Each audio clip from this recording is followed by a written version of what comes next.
This is Compass at 6. The bad weather on Sunday night caused several accidents, including one involving a bus full of people trying to leave the island.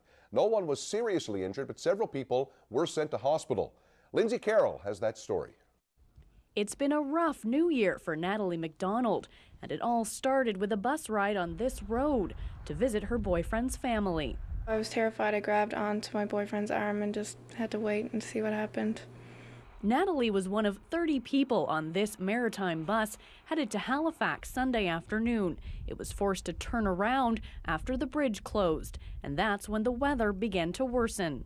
High winds pushed the bus off of the highway into the ditch here at Travelers Rest. That's when the bus flipped over onto its side.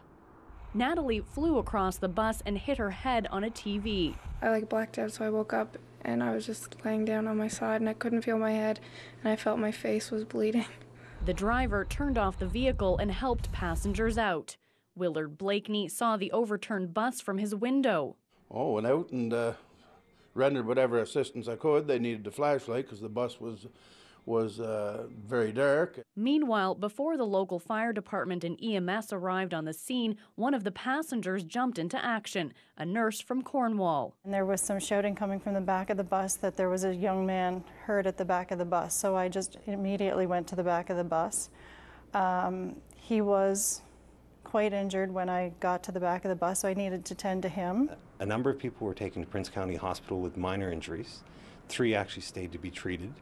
Natalie has 5 stitches in her chin, a fractured collarbone, stiff neck, and a concussion. The Blakeneys ended up taking home 20 non-injured passengers that night for a few hours until shuttles came to pick them up. And they had coffee, some had some chocolates, whatever we had made available to them. Maritime bus owner Mike Cassidy says he doesn't know what could have been done differently. We were traveling 60 kilometers per hour. We knew how high the wind was. We had been on that particular section of the road an hour and a half earlier. Meanwhile, Natalie says she'll find a different mode of transportation for the time being. Yeah, it was pretty terrifying. I don't think I'll be going on any buses anytime soon. Lindsay Carroll, CBC News, Travelers Rest.